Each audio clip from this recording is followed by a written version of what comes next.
Yo, welcome to the show. Welcome to another episode of the Charlie Newhart Show. Like and subscribe if you like real content. If not, just get off. I don't need you. Love you, though. Don't need you. Hit the website, ilovecharlienewhart.com for your merch, live shows. My audiobook's on there, too. Ooh, brand new shirts. Brand new shirts, that's and right. Mm-hmm. And the audiobook, I Am Dirtbag. It's a pretty amazing tale about a recovering dirtbag. Embracing your successes and failures. Yes. Are you a recovering dirtbag? I am. That's the first time admitting that. Yes. That's why I like you. I love it. Be real. Recovering dirtbag. I don't think I do too well with squares. We ain't never really did. Or people who are afraid of being transparent about their life. People don't want to be looked at like, oh my God, I did this in my past. They want to be looked at as perfect. Yeah, I don't. It's funny because I feel like, and I'm gonna ask you if you feel like you a mix of this. If you know both sides of your family, like I know both sides of my family. I got one side of my family, church going all the time, still been married to the same spouse for the last 30, 40, 50 years. Mm-hmm. Just real, like, regarded in the community, well-behaved type deal, you know what I'm saying? But also that side, at times, some people can be a little self-righteous, like, well, I've got 2 or 3 houses, I'm retired for the last 40 years, and I've been with the same spouse for the last, so it's kind of, they wear like a badge. But then I got my other side of the family, like, they gangsters. You know what I'm saying? Killers. It's rowdy. East side of Detroit, like they seen it all, done it all, go off on you. You know what I'm saying? I know one person from this side of the family, like, beat up my ex-wife, pulled her out the car, beat her up in front of everybody. You know what I'm saying? Like, they gangster, but this side of the family is the most loving, the most acceptable. The gangster side. Okay. They hug you, love on you, accepting, like they the most accepting, the most love. They the most warm and fun to be around. But stab you. You get worked out. You get pulled out your car. They pulled my ex-wife out the car and beat her up. But she did this. She did something out of pocket. She slapped my oldest daughter. Ooh. My ex-wife. She slapped my oldest daughter in front of the family. And the family this side of the family don't believe in having sternly talking to you. They put in Jumped work. her. And he put her out the car. Worked her while she was pregnant. Ooh. Turned up on her. Turned up. So I'm saying I got this side of the family that's so essentially I feel like, Shay, I got this war going on inside of me sometimes because I got this one side of the self-righteous, but I'm talking about one spouse, 30, 40 years, church going, well-behaved. We're not going to be, we're how we behave. But then this other side is. You got to be yourself. They might want you to be perfect like them, but you got to balance the two. See, I'm the black sheep on that side of the family where it was like, oh, he got a bunch of baby mamas and all them kids, and he did all of this and that and blah, blah, blah. Like, they look at me, but then the other side, the gangster side, come here, Charlie. Love you, man. You just like us. So I got this war going on inside of me. Do you feel that sometimes? Are your families the polar opposite? So my mom had, sisters and a brother. My dad had one brother. I never met him. I didn't, my dad's side of the family, I met my grandpa, and that was it. So we really grew up with my mom's side of the family. There wasn't really my dad's side. Okay. So I'm only known to just one side. Just one side. They were cool. They were fun. They did go to church, and there wasn't really, there's some family drama I won't speak about right now. Yeah. But, did you see anybody get pulled out the car, pregnant and beat up? No one was getting pulled out the car, getting beat up. Oh, so that's just my life. Okay. That must be a Detroit thing. There wasn't really drama like that. Okay. So I didn't grow up with that, but I didn't get to grow up with two sides of the family either. How'd you identify growing up? By having a dad that was white, mom that was black, but you grew up around a black family. Did you identify as black growing up, or was you just like, because Southern California is different. Sometimes you see so much multiculturalism and more things were accepted in California compared to the Midwest. So did you like not even see color growing up, or did you identify with a side? I mean, I always thought it was mixed, but it's other people who want to say, are you black or white? What are you? When I hung out in middle school with the white kids, the black kids had something to say about it. And then the next year I switched and hung with the black people. And the white people didn't really say anything, like it wasn't an issue. But I felt like black people had more of the issue when I wasn't being black. Why do you talk like that?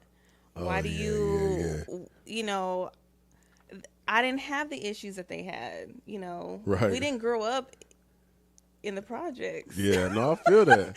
You know, a lot of our friends grew up in this place called Little Africa, which is, you know, it's a bunch of apartments. Nothing against apartments, but it was just ghetto, and it's a place where you did not want to be. Little Africa was in San Bernardino?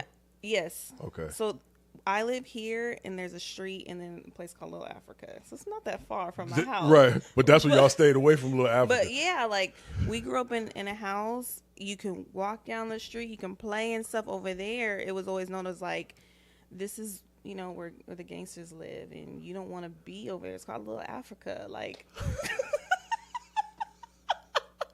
So you was taught to stay away from Little Africa. Yeah, like we went over there like with our friends every now and then, but it was always an issue with like the black people, like, you know, why are you acting like a certain way, which was like white, because I speak like this, you know. I didn't grow up saying certain words. I'm not one to sit there and say like the N-word.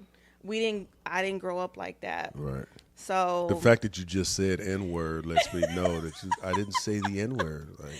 Yeah, like that wasn't in a normal day. I feel that speech. So yeah, I feel that. Do you have the ability to tell what's a hood area and what's not? Do you have hood radar? What are some of the things that you can tell when you pull up somewhere like, oh, okay, I'm in the hood? What are some of the detectors? People hanging out outside, sitting on the sidewalk. Yeah. People sitting in their cars. Just people sitting around like, why are you not at work? What's going on? I got a personal pet peeve with that. When I pull up somewhere and it's a bunch of people sitting in their cars staring. Like when we pulled up at that spot the other day and they was in there eating chicken and staring at us, you know, like, why are you in your car, dog? Go in there, do what you need to do, and get out. There's too many people in your cars. If you're sitting in your cars for too long, that's an indication that it's a hood area. You eating chicken, you staring at everybody going in, like, man, we looking at you like you ain't got nowhere to be. This is a stakeout. What's going on? Like, I don't like when too many people are just hanging out. Yeah. I think I feel self-conscious sometimes because if I want to pull up somewhere and wait, now this might make me kind of hood. I'm probably exposing myself a little bit, but if I pull up somewhere and I want to take my time getting out, maybe I want to go through my phone, make a phone call. So maybe I'm taking my time. But if you pull up next to me and you start doing the same thing, I'm going to get pissed. Like, why you pull up? I want to be the only one that's hood in the parking lot. I don't want you to pull up and do the same damn thing. Go over there. And not only that, I parked way in the back of the parking lot. Yeah. Why are you pulling up next to me when there's a bunch of empty spaces over there? I don't like that. I don't like that either. And when stuff like that happens, I actually feel like people are, I don't know if it's a trust thing, and maybe growing up in San Bernardino, I always think people are always going to try to rob you, especially in places like that. Yeah, broad daylight, you get robbed by a homeless person in San Bernardino. Ooh. Or they might ask you to clean your grill. Like, dude walking around with a grill cleaner at the gas station. Like, man, I'll come clean your grill at your house for $3. And you can't say no. It was a sharp grill cleaner. That was a weapon. But you know what? He's prepared. You never know what he's going to encounter on them grills. You know what I'm saying? Yeah. Do you think women who don't have a shape get to wear outfits that women who have a shape can't wear? Yeah. Women who have no chest can wear deep old V-neck dresses. Open to their belly button. To their belly button, because they have nothing to show. So it don't look just over sexualized. What about a woman with no ass? She can wear mini skirt. She can wear a sundress. She can wear a bathing suit. Sundress, she no can wear panties. a thong bathing suit. No booty jiggle. And it's fine. A thong bathing suit? Mm-hmm. It should be. No hips. No, she's just straight. Yeah. She's looked at as a model. Like, oh, she has a model's body. She can wear anything. So there's a prejudice. Yes, it's not fair. So you being a curvier woman, you wear a shirt to work. Do you see that video about that teacher, that curvy teacher? I don't know if it's the same teacher. It's a black Black teacher? lady, yeah, curvy. She shows her outfits. Yeah, but they was picking on her at school. Like the parents and the staff was complaining, like, man, look, she got too much abs to be wearing them pants. Mm-hmm. And it's just pants. But if she ain't have no frame, no one would have an issue.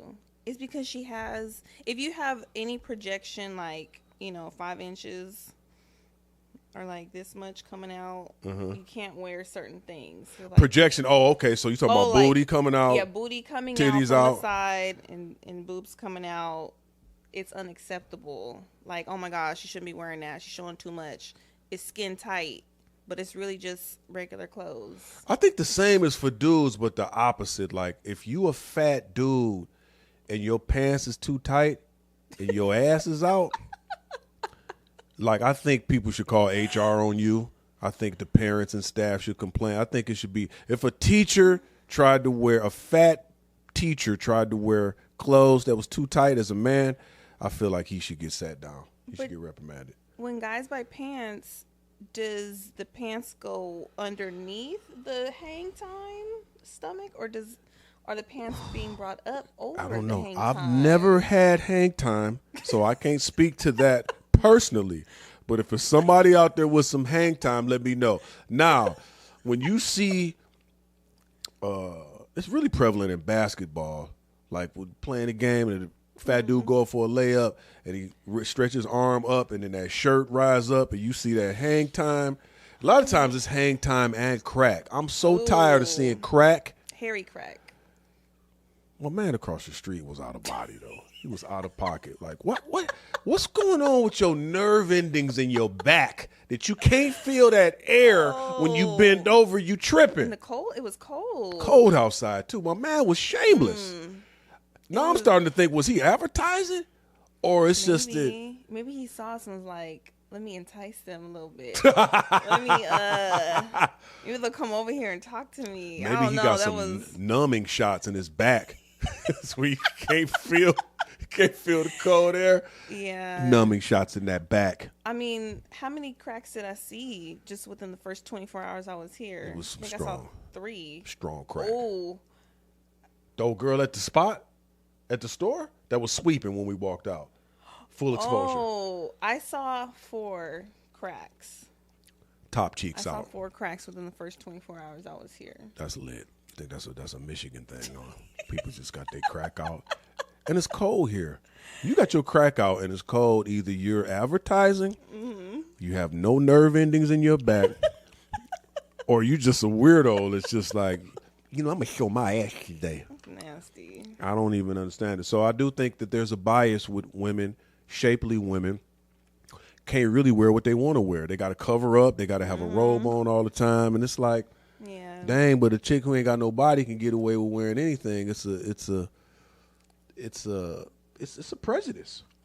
It's not fair. You can be able to wear whatever you want. You should wear. I think it's. I got another question to ask you. Would you ever ask a man to send you a picture of his balls? Have you ever done that? No. Just balls. No, I've never asked that. I've never received that either. Just balls. Okay, so let me tell you something. I was working at my dad's car lot. We had an employee there. I may have told you this story. We had an employee there at the car lot, and the bathroom didn't have a lock on it. So you could sometimes the door was open, closed, but all the tools and everything needed to work on cars at the car lot was in the bathroom. It was just a small office space. So the air compressor, all the tools was in there. So I know one of the cars, there was somebody who wanted to test drive a car. The tires was low. So I was going to go into the bathroom and get the air compressor, pull it out, pump up the tires. I go, push my way into the bathroom. I don't knock. The door's closed. One of the employees is in there. He's got his pants at his ankles. He's got the phone underneath his basket, right? He got the phone underneath his kit. He's taking it from behind, though, not in front, because you can get a good quality penis pic comes from underneath here in the front. I've taken a few. It's right here on the front. Underneath, you get the full rod, everything. I've never put my balls in the pic. It's only stick. My man's was from behind, which means he was sending a pic of his donut. And his wrist was in his butt crack. Like, yeah, it was here. Stunk. It was here. He was taking a picture of his asshole and balls. And the first of all, when I went in, go ahead. Was he bent over? He was bent up slightly a little bit. He had a little bit of a bend. And so it was a couple things that was confusing about that when I first walked in. He didn't pull his pants up and drop the phone. With his other hand, he pointed back at me at the door and said, "Whoa, whoa." I said, "So you're not going to stop what you're doing with the other hand. You just go, whoa, whoa." I'm like, man, this nigga not going to put the phone down? And then he just stayed there. He stayed in the moment. I was like, who's asking for this picture? So who moved first? I got out of there.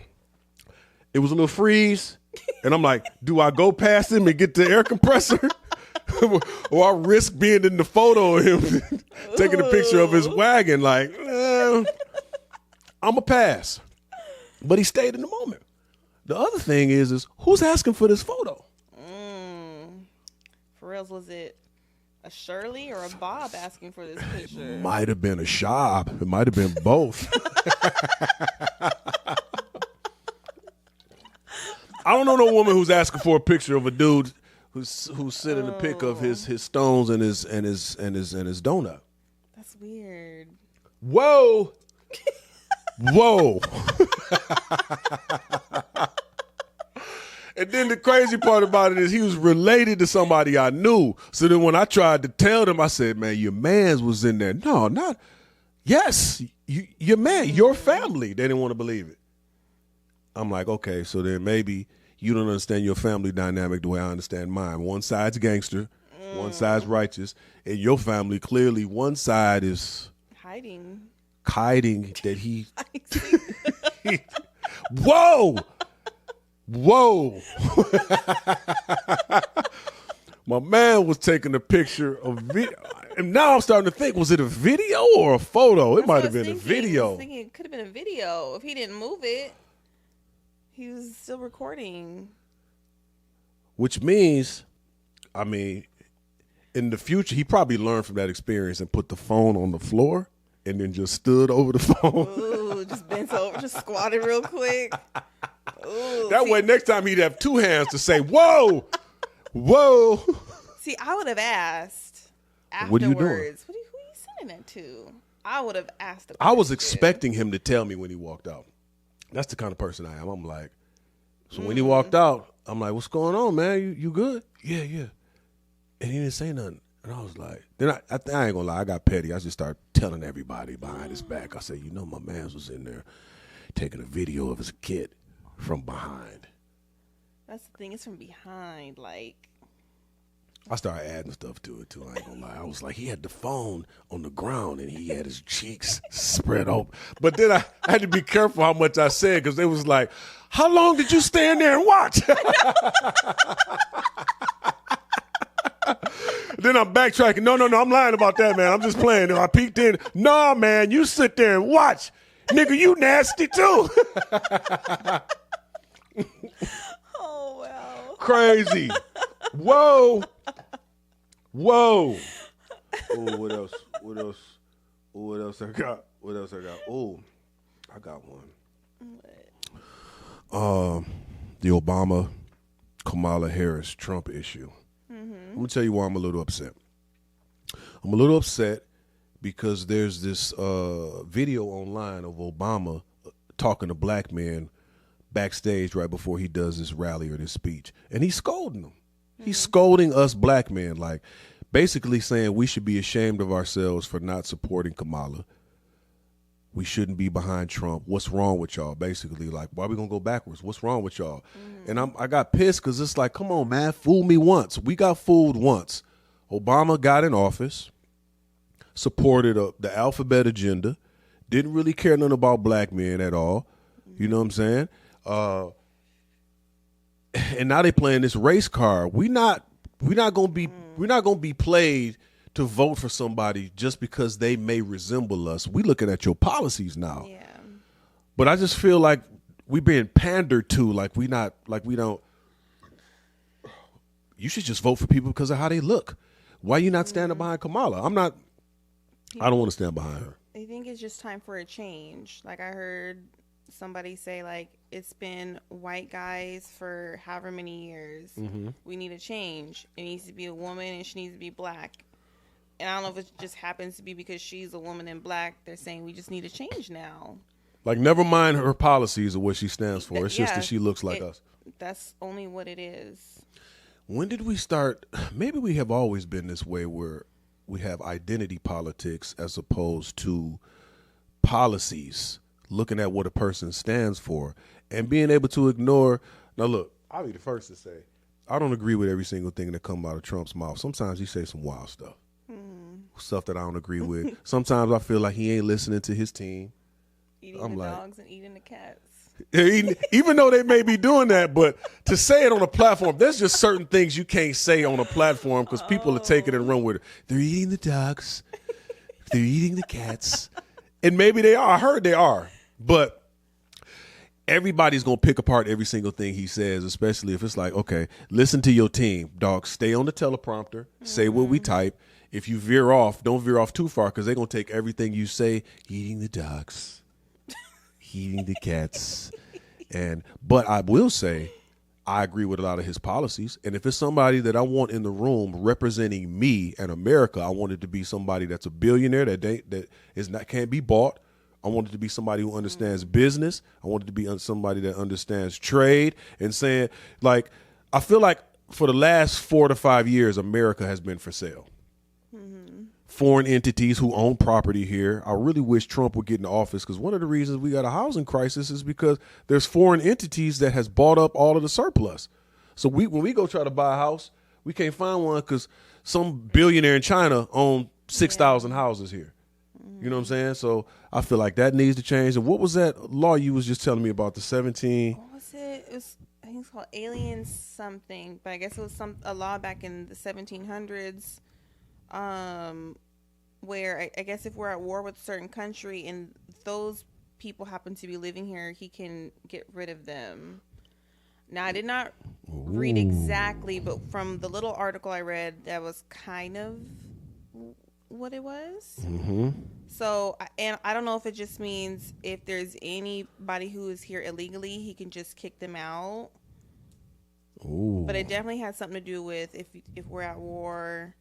And it's just like, okay, if we're at war with your country, are you going to be here doing something foul too? Like, let's get rid of you. I see what you're saying. It said Donald Trump recently announced his intention to use the Alien Enemies Act of 1798 as a tool for mass deportation of immigrants.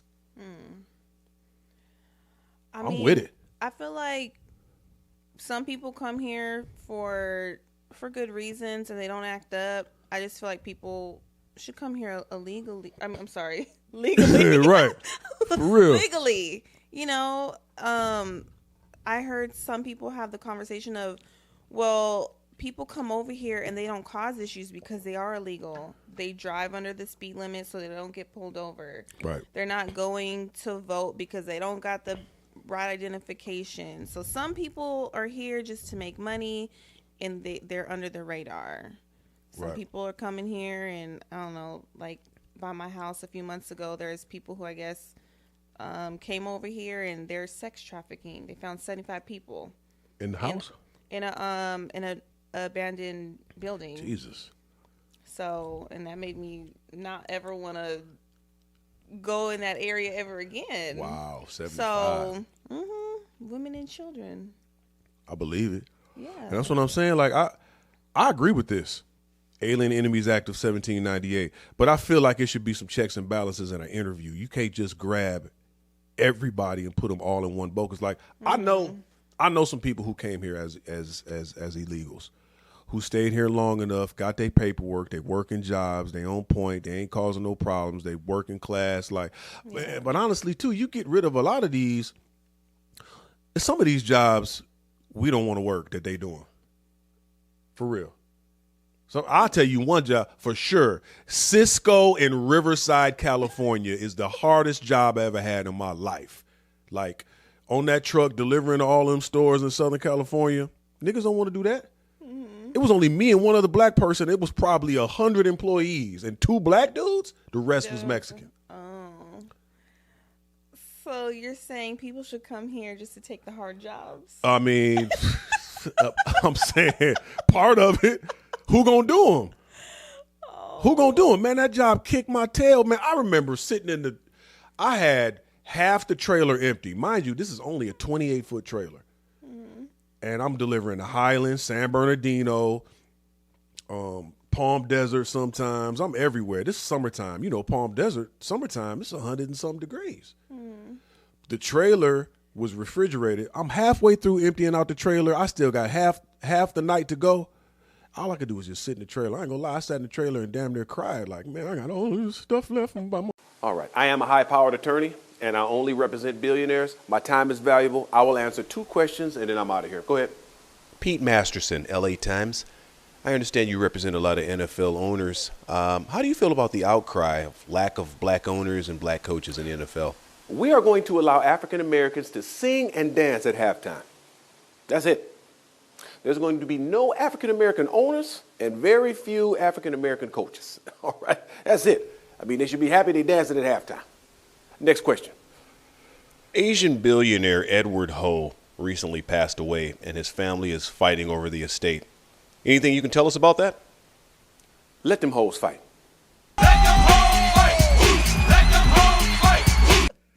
All right, listen. I'm not saying that the only thing immigrants is good for is the hardest jobs. What I am saying is I worked a job where it was people quitting left and right, and because it was very hard, and the only people who did stay was some of the immigrants. Whether they were legal or illegal was not my place to say. All I'm saying is that some of these jobs is hard, and that's why I don't think they're going to go too crazy with these immigration laws, because they already know some of these jobs, they got people working. We too lazy to do them. Or is it because of the pay? The pay is not enough for us, and sometimes, or we just think we deserve more than, I don't know, $15 an hour, $20 an hour. True. We have a sense of entitlement. Yeah. As American citizens. Well, only $15. Why would I do that? Where you could get somebody that came over here and they was used to making 12 cents an hour, $15 an hour. Yeah. So I think a lot of us are spoiled, entitled. Yeah. People don't want to work. They parents is taking care of them, grandparents, and it's like, I will say they got probably some of the greatest work ethic I've ever seen. You can get a group of Hispanics to build a house in 2 days. For reals. Mm-hmm. A 12-bedroom house in 2 days.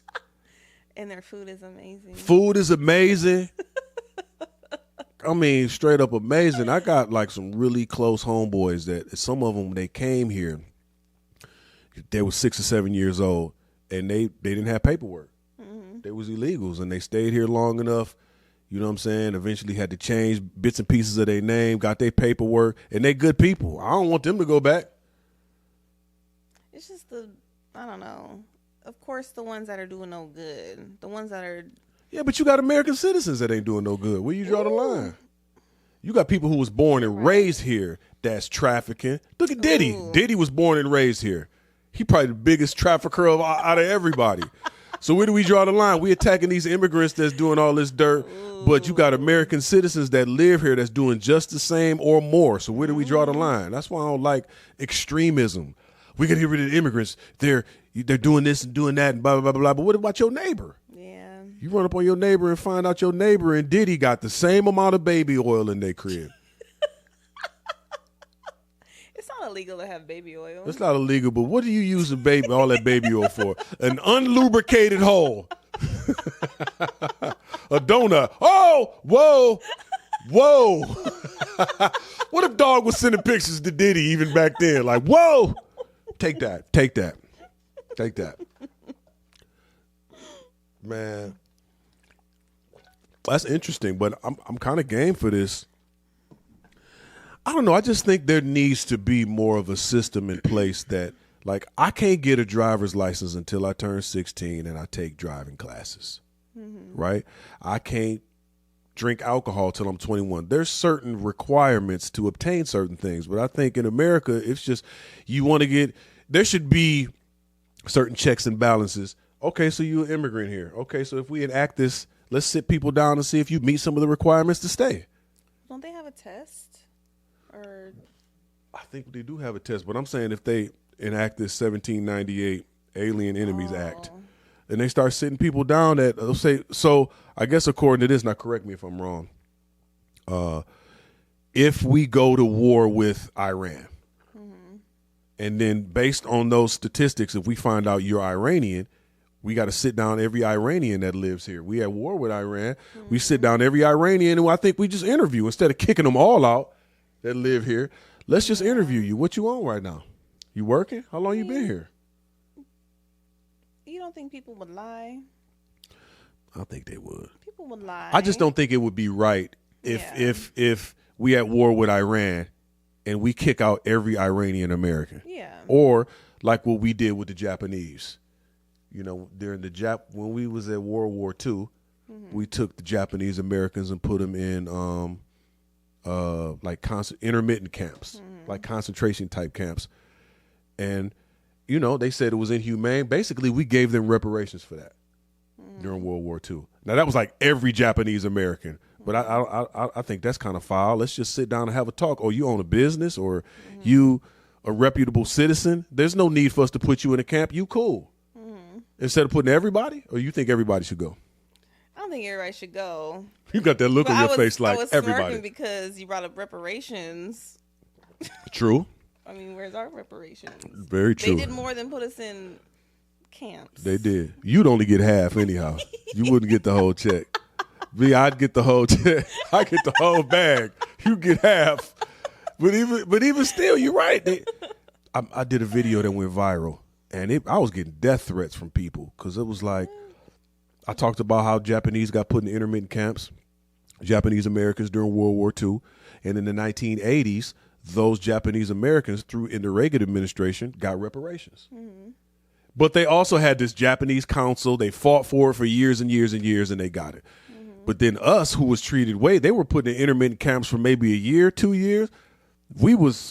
Our situation was way worse. You know, you've seen all the movies. You've heard all the stories. Our situation was way worse. Yeah. Bring it up, white people get offended. They get mad. You're not taking our money. Like, it's not coming out of your paycheck, man. We're just saying America should get an opportunity to right the wrongs of slavery. They wrote the wrongs. They felt offended by what they did to Indians and gave them casinos and land. They felt offended by what they did to Japanese Americans and gave them reparations. What's keeping them from being offended by what they did to us? Yeah. I don't know why they want us to just forget. Maybe because they say, like, well, it didn't happen to you, your parent, your grandparent. It maybe happened. You just forget about it. Yeah, just forget about it. But, I mean, they don't say that about the Jewish people. For real. Because descendants of people who were in the Holocaust get checks. Really? You get money. Not just the people. If you're a descendant, and that was not too long ago, some descendants of people who were in the Holocaust got. And not only that, you can't even speak negatively about that population without. You can't. But you can talk sideways about black people all day long. And how, like, you chose if you really wanted to be a slave because you had a choice to leave. Yeah, you had a choice. And it was your own people who sold you over in Africa. It was like those guys didn't want you there, and your own people did it to you. So reparations, my ass, Charlie. Yeah. Now come over here and wash my car. Like, I seen this episode of Atlanta. It was Atlanta's one of my favorite TV shows, and it's a lot of social commentary in there and comedy.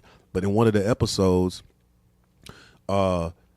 somehow there was a database for you to be able to type in to see if somebody had their forefathers were owners of slaves. So let's just say Tom is an accountant.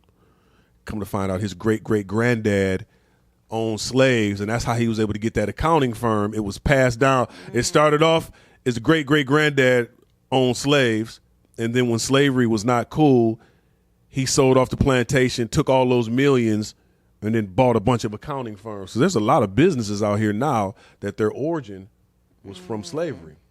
There's a lot of wealthy people now walking around that they great-great-great-granddad owned slaves, and now they just in a different industry. And like, we don't know what you, oh, okay.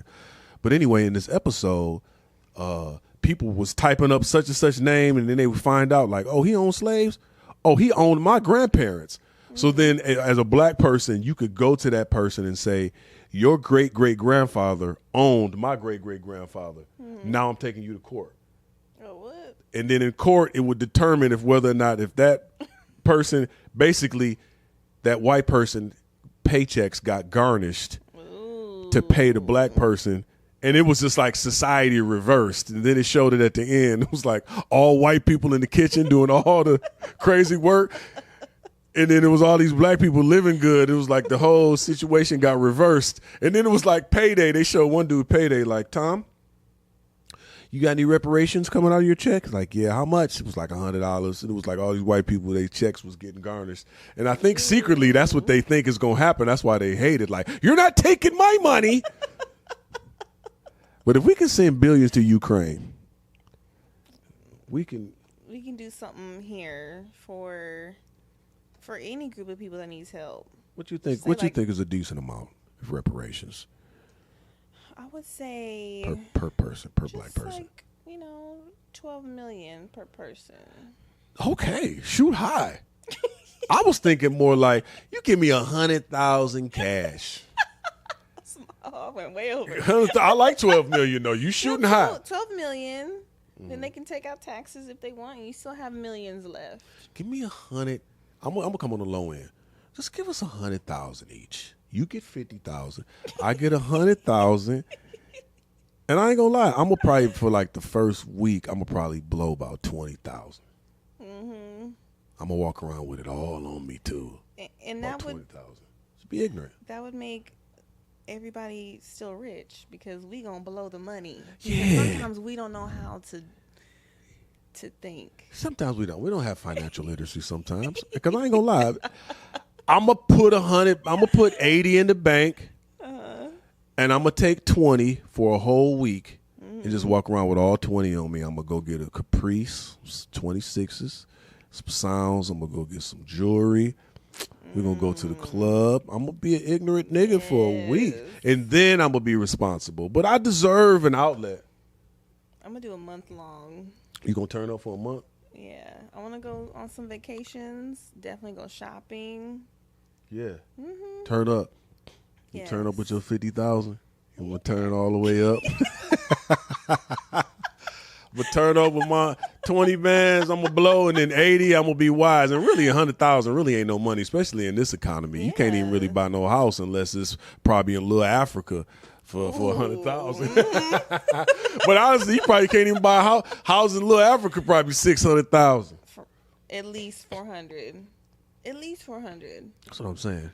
I want Trump to pass a law that makes it illegal for foreign entities to buy or own property here. You have to be a United States citizen to own property here.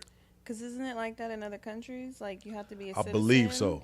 I don't know. I haven't researched for sure, but I believe so. Is it Kamala? Kamala, yeah. Kamala, she said in her first year, she wants to build 300,000 new homes and make them affordable for buyers. For foreign entities to buy. Right. You build 300,000 houses, but you don't change the law. It's just a bunch of billionaires from China going to buy them all. She got to change the law. I don't think she is. Stop forcing Kamala down our throat, Obama. We don't believe you, dog. We watched you paint the White House in rainbow colors. We know what type of time you on. Obama, the only thing he did is he made it okay for men to use the women's bathroom. That's all he did. We don't believe you, Obama. And that whole speech, like, Oh, he was the first black president. Man, Obama's not black, man. But he got black skin. He in a video talking about, I'm really disappointed with the brothers for not standing behind Kamala. The only way I'm standing behind Kamala is if her pants is down. Oh, my That's goodness. the only way we standing behind Kamala. Get them pants down, K-Dog. We know how you rock. They call her Heels Up Harris for a reason. What? Heels Up Harris. I've never heard that. Oh, yeah. She comes out of that box, man. That's the only way we going to stand behind her, man. She got to come out of that box. Oh, my goodness. She need to be on X videos getting a train ran on her.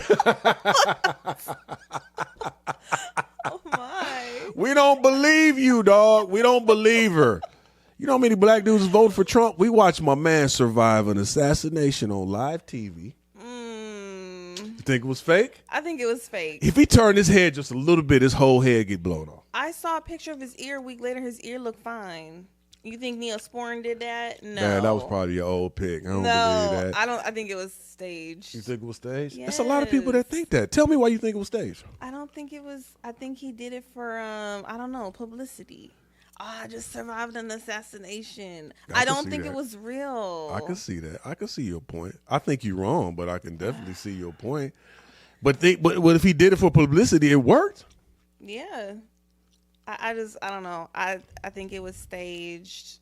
I don't think it was just someone going up there to shoot. I don't. That's a believe it. lot. That's a hell of a way to because if it is staged, which I don't think it was, but if it's staged and my man messes up, Trump loses his life. Or you don't think even the I don't think a real gun shot at him. Really, you just gonna go like, oh no, it just grazed your ear and you just went like this. I don't believe it. I'm crying. I don't believe it. I don't believe it. I think it was real. What about the next dude who tried to? What happened? It was a dude in Florida, I think, at a golf course or something. They saw him standing at a gate with a rifle. He was trying to blast. Didn't see You that. didn't see that I one? think I heard of it, but I didn't see it, so I don't really know too much information. Yeah, I don't know. I think I don't know about the second one, but the first one, I just think they have props on movies where you squeeze something. And, you say he squeezed the ketchup packet on his ear. I'm crying, man. I don't you tripping. You I don't tripping. think anyone shot at him. I think it was real. I think it was real. I look at how much they've attacked him in the last 2 years. In court, trying to impeach him, trying to bring him up on charges. He's been beating the charges. He was able to keep his property because he had one of his ex-spouses buried on the property, from what I believe. So now they can't take it from him. They can't seize his property because now it's considered like a cemetery. But it's like he dodged it all. But I think Dave Chappelle said this in Saturday Night Live in his monologue. He was like, Trump is so honest, and he's telling America that we all doing the same thing in this system, this government, this White House. All of us is dodging taxes. He said, if y'all want me to open up my taxes and show how much I'm paying, all of y'all open y'all's up because we all in here doing the same exact thing. And he's been the first person to be transparent. Like, yeah, we doing some BS in there, but let me let y'all in on what's going on. But I got your back regardless. I think that's why they're the most scared of him, because I want to have the person in office who can't be bought. Kamala's a puppet. Obama was a puppet. Biden's half alive. I can't believe. I want people to start being honest about they messed up voting for him. I think people realize that with the prices of everything, just everything that's gone on in these past 4 years, like, I think it was a mistake. Definitely. I agree. But I think the flip side of it too, what has happened with this country is that we have begun to not even want to be around people unless they think exactly like us, or if they do exactly what we think they should be doing. You know what I'm saying? From down to taking the jab, down to who you vote for. Me and you might not even vote on the same person. I know how you feel about Trump. You know what I'm saying? You may not even vote at all. I don't know. But it's honestly, at the end of the day, it's not any of my direct business what it is that you do. Like, I know what it is and I'm going to do, but I think it hasn't stopped how close we are because we may have different views on certain things. But I think it's a warped mindset to think that if you don't think exactly like me, If you don't do what I would do, then we can't even be cool. I just don't like the extremism aspect of it. Like we got more in common than we don't. Yeah. There's more that we can agree on. That's the part of society that I don't like. They don't turn into like arguments. Yeah. Like people disagree, and you can disagree, but people want to like start arguing because their opinion they think is like fact. Yeah. Like at work. People's opinions turn into facts and people are yelling, but I mean at the end of the day it's all good, but it's just like things get heated, especially talking about the politics. Man, I don't know, why don't we argue fact? That's why if I don't have facts, I'm not going to argue from a place of emotion. I used to do that. I used to argue from a place of emotion, and then I feel stupid when I don't know what I'm talking about and somebody hit me with facts. Like most older white dudes will hit you with facts. Well, in 1798, well, in the year 1740, well, blah, blah, blah, and they'll hit you with straight up facts, and it's like, can't argue facts. You get a nigga like me, I'm arguing from emotion. No, man, because you got to understand. Like, no. No, that brings me to that point we was talking about earlier about, I feel like if a man is raised exclusively by a woman, and it ain't nothing wrong with men, because I know some very strong men, dope men who've been raised exclusively by a mom. But there's also the flip side of that. If you raised by a woman who's led by her emotions all the time, and she act out all the time, what ends up happening with this dude, this is a little theory I have, what ends up happening with this dude as he grows older, he becomes a man who can't control his emotions. And he's petty. Like, I know some men that are messy, but in most cases, a messy person in a situation is a woman. She gossiping. Yeah, I know this was gonna strike a chord. I like how you looking at me. In most cases, what I expect somebody to be in a situation that's messy is a woman, emotionally unstable, losing her mind. So this man is raised by a single woman who's emotionally unstable. She flipping out every time something don't go her way. He ends up becoming a man who is emotionally unstable as he gets older. He messy, all in people's business, on the phone talking about people behind their back. You know what I'm saying? That's an emotional man led by estrogen. That's a weak man to me. You know what I'm saying? The only person you was raised by was your mama your whole life, and you saw her freaking out, being mad, being messy on the phone, gossiping. Then you grow up and be a man that's gossiping, a man with no emotional control. Them dudes is dangerous. I don't want to be around them dudes. They grow hips too. If you a man with girl hips, man, you need to get your bone shaved down in surgery. Don't be a man with girl hips and be petty and messy and emotional. You know how many overly emotional men I know, and when I see him do it, I'm just like, man, my man, he spent too much time around his mama. So what's the balance then? Because they say men don't show their emotions. They want to hold things in, and then there's too much. Like, where's the middle line where it's fine? That's a good question. I think the balance is just being honest with how you feel, but I think you should have an outlet first before it goes anywhere else. Like for me, if I'm angry about something, because I'm honest, I'm a man, I got feelings. But before I have an outburst, I'm going to write in my journal. I'm going to pray and talk to God. I might even call my dad. Like, this is how I feel about such and such. Before I act out somewhere, before I act out on a woman, before I act out in public somewhere, I'm going to go through those channels first. Let me write this down in my journal. Let me pray about it. Let me talk to God first, because the Bible says to cast all my cares on him. So I'm going to talk to him, pray with him.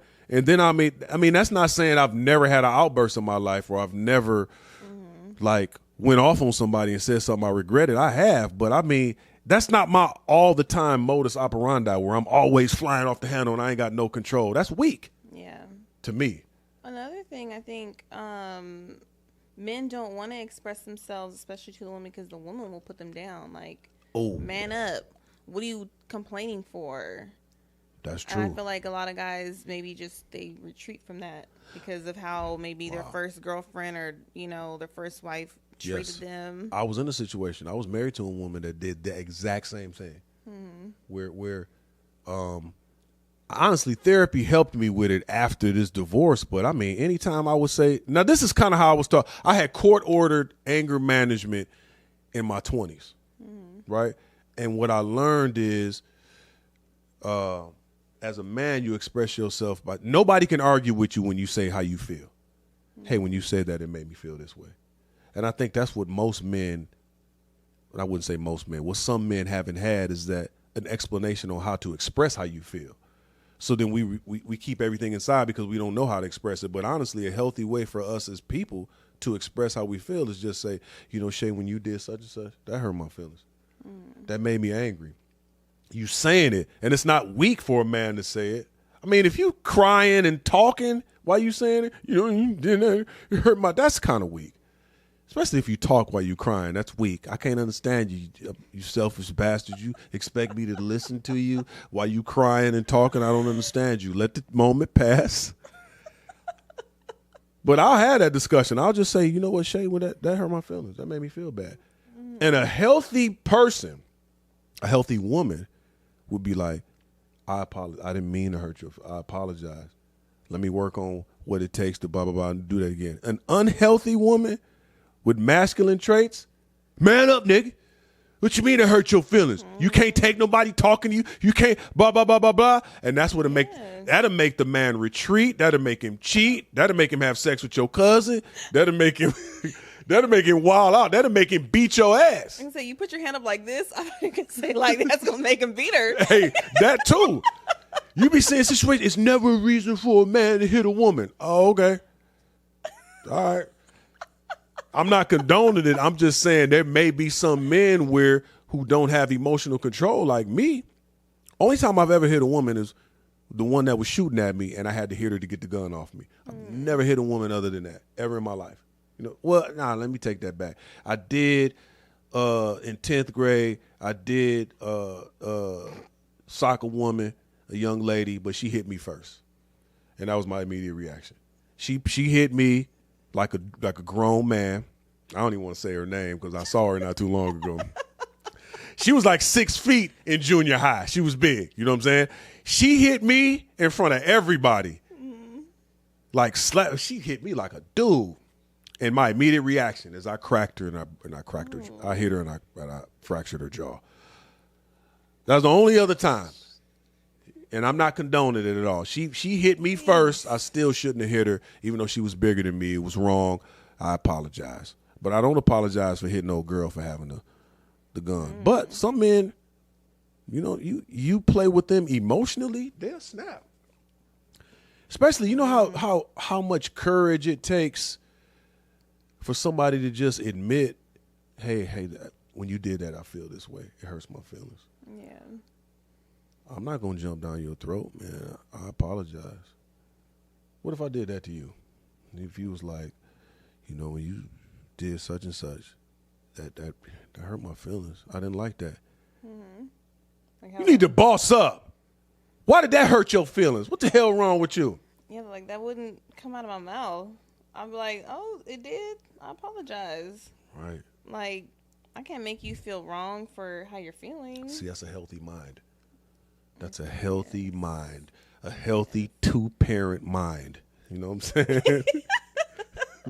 I'm tired of these rats that ain't never had no male figure in their life, don't know how to talk to a man. Of course you don't know how to talk to a man because you never saw your mama talk to a man. She talked to 10 men. She talked to 10 men. She talked to them while they was blasting her. Get behind Kamala.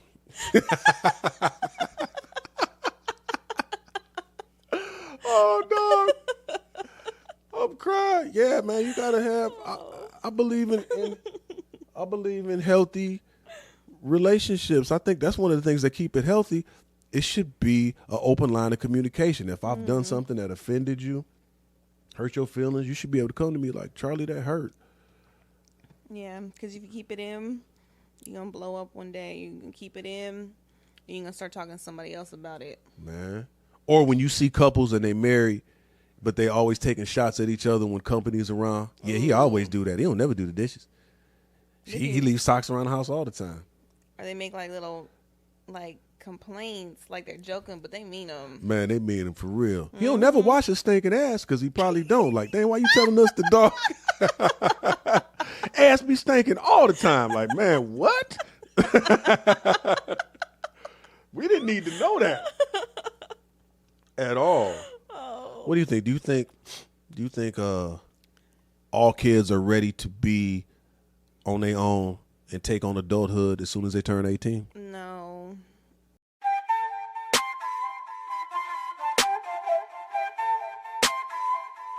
Jeff Productions.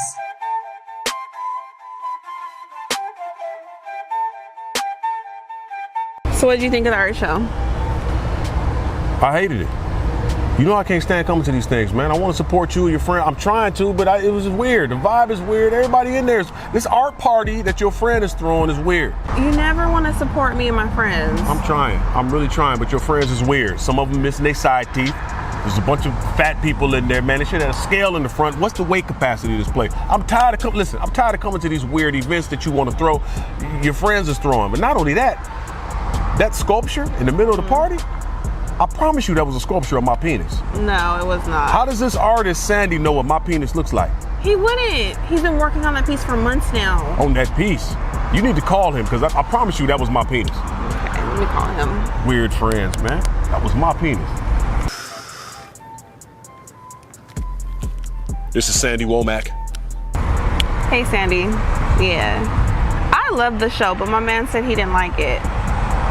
He said that the sculpture that you had was his penis. We'll let Charlie know that that's my penis. But from what you've told me, Charlie has a similar penis. You love us both, right? Let Charlie know we're penis twins, all right? Take care. Okay, bye. So, the sculpture was his penis, and I guess you guys are penis twins. See, that's why I'm messing with your friends. I'm gone. Age 18. They're not. Are they ready for adulthood to be out the house? They're not ready for adulthood. That's good. Yeah. I don't think kids are ready to move out until they're in their mid-20s. Ooh. Because they have to have a chance to work and have some responsibility, like paying maybe a bill or two. Right. They got to learn how to save money if they didn't do that in high school, like if they didn't have a job or not. So they're not ready at 18. I agree. I agree. Because I read something that said our brains don't really start to fully develop till we like 25. So at 18, you know, you're still a child. And also too, I think we had this discussion before about school, high school. Maybe they doing it now, but I know when I was in school, I didn't have a financial literacy class. You teaching me about Columbus and all this weird stuff that half of it ain't even true. But I didn't have a class about balancing my checkbook, the importance of credit. Ooh. It was times I had great credit and didn't even respect it. Just yep. They don't teach. Well, they teach it now in some states, I believe. Financial literacy. Yes, like they have to take that class to graduate, which is smart because these kids are dumb nowadays. Man, listen, Like, I was dumb back then. I bought my first house when I was 22. So if the brain don't fully develop till you 25, I bought a house at 22 on the west side of Detroit for $110,000. Right? Mm-hmm. Fake W-2s, all of that. It was on some hustle, crazy stuff, right? Mm-hmm. But my credit, I didn't even have to. Well, I kind of had to go that route because I was half working a job, but still. If I would have just did a few things the right way, I could have got the house the right way. My credit score at the time was like 690. Mm-hmm. 690, almost 7. But I was behaving and doing stuff like I didn't really have no credit or I didn't really have, I don't know. I just did everything wrong. But I had nobody to pull me to the side or even just kind of show me X, Y, Z, blah, blah, blah. So I think if I would have just known some of the right steps at the time, I probably would have made some different choices. But kids ain't ready. They're not ready. So stop trying to push your kids out the house when they turn 18. 18, they got to go. Mm-hmm. You got to leave. Like, I look at it personally. I look at it as a gift and an honor to raise my kids. And, you know, I don't like when people try to shame me about how many kids that I have. Like, I love my kids. I love all of them. When they like, you 40, you got another one? You got how many? Man, I love my kid. I get an opportunity to redo myself through my kids.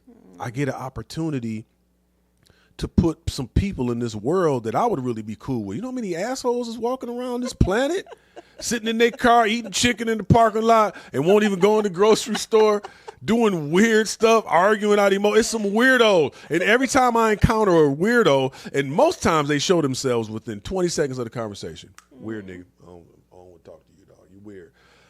I get excited that I have children that I can put in this world, and even though they may make some mistakes, even though they got some ups and downs, the way they turn out by the time that's why I don't even really judge my son on his decisions. He got locked up when he was 17. And people was trying to make me, oh, your son, look, I gave him all the tools that I could give him. I gave him everything. And now that he's 25, he'll be out soon.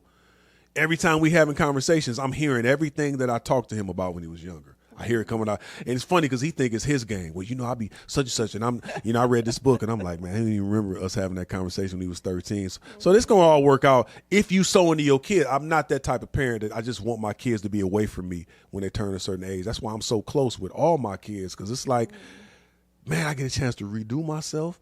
I get a chance to put people in the world I would be cool with. And I'm still cool with my kids. You know how many people grow older and their kids don't talk to them for years, 10, 15, 20 years? I don't know that story. Yeah. I talk to my kids all the time. Like, what's going on in your life? Talk to me. What's up? Blah, blah, blah. Because I was always there for them. So, I mean, I don't know. I might have 2 more. Yeah. Pull out game. Trash. Have 2 more, you know? God give me the resources. Take care of the kids, man. My kids, I love them.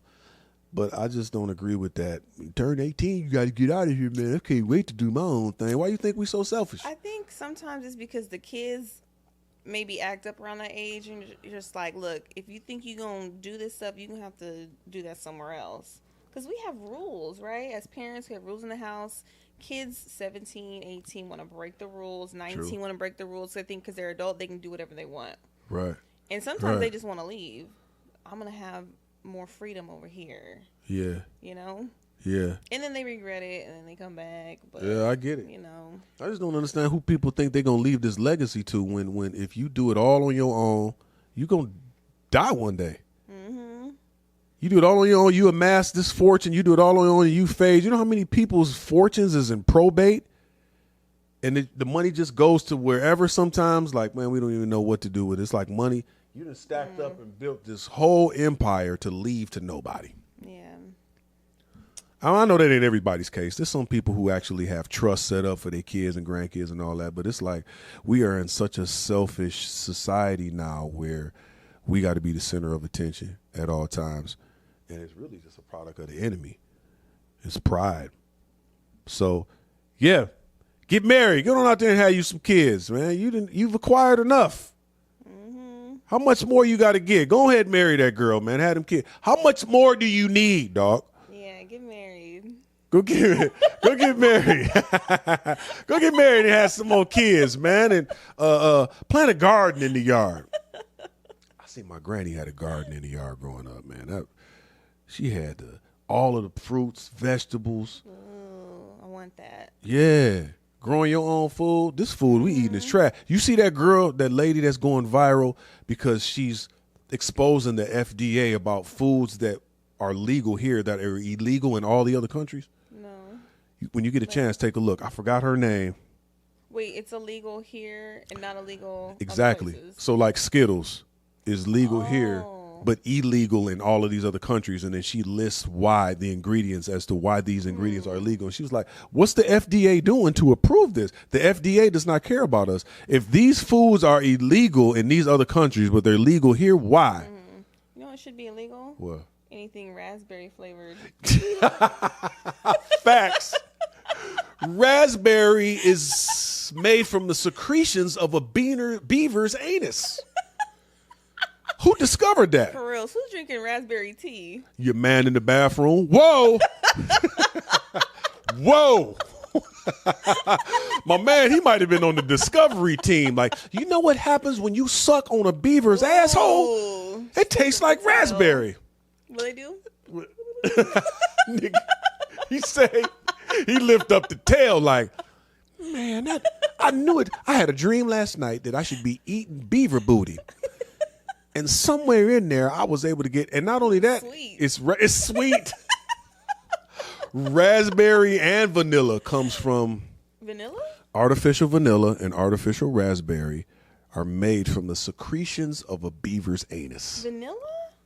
You had some artificial vanilla earlier today? I never heard that. Get that beaver booty on your lip, baby girl. You see somebody walking around with a big herpes bump on their lip, like, what happened? Man, had some artificial raspberry the other day, too much. I didn't know beavers had herpes. Damn. Ooh, gross. Beaver herpes is everything. What's that? What if that's a pandemic of people out here with beaver herpes? Ooh, like a monkeypox. Oh. Ooh, did you know not too long ago there was this black girl, she was like on the news, like showcasing like the progression of the monkeypox, and they were on her face, on her lips. You sure that was monkeypox? She Yeah. might have been eating some donut. It was gross. Shout out to her. Nasty. Shout out to her. Hey, enjoyed the show. I had a good time. I had a good time. You did? Hit the website, iamcharlienewhart.com. You can get the shirts, hoodies, I Am Dirtbag, crazy but capable hoodies and shirts. You can get the mental health packet on there. My audio book, I Am Dirtbag. It's amazing. That's one of the things I did during the pandemic. I was like, let me write a book. Wrote the book, got in the studio, put it on audio. It's on the website right now. You can get it, $20. Who's speaking in the audio? I'm you? speaking in there. Ooh, Yes, sign me up. I have Take my this credit card I have this voice right here, like in. Sometimes I just breathe. That's how I start off the book.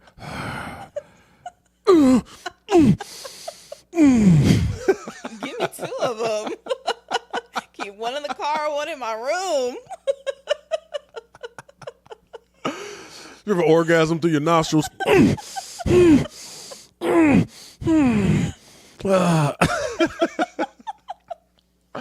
Hey, man. Is there anything you want to say? Oh, your page then went viral. That video. You was done had really a viral good. video. Your page then jumped up numbers. Oh, Mm-hmm. you think have you had any haters? Haters. There were some comments that I didn't like. People, yeah. You know, someone. People thought that booty was fake. Like, man, that's a botched BBL. It's real. It's real. Trust me, it's real. It's real. You know, it's It's real. Oh, I know it's real. It's from genetics in the gym. Yeah, it's real So- booty. It's not fake booty. Yes, it's definitely real. Video went viral, crazy, Yes. fast. You did a good job in that video too. Thank you. Remember, You had a good I idea. locked your keys. I locked the keys in the car when we shooting that video. Look, we shooting the video. I locked the Mm-hmm. I was keys in the like- car. She was, what happened? You locked the key? She saw it right when I did it too. You locked the keys in the trunk? Like, yeah, my bad. I'm gonna call AAA. They'll be here. And while we was waiting on AAA, we filmed the video. I just kept going. Like, I ain't gonna let nothing distract me. That boy jumped up. Good work. It was fun. We're gonna do some more. Yes. All right, you can check out her page. Where can they find you at? Shay Sweetie 04 on Instagram. Check her out. Yes. If you in Cali, you got to go get that haircut. Go see her. Red carpet cuts. Right. Highland, California. Go holler at her. Don't be California. weird. Yeah, don't be weird. Don't be weird. She got people. She got people that she can call that'll come see you. Don't be weird. And you know her daddy is an ex-cop too, and he insane. So don't mess with her. You Yeah, don't mess with come me. correct for real. She got some people that'll come see you for real. Hey man, I love y'all because I love myself.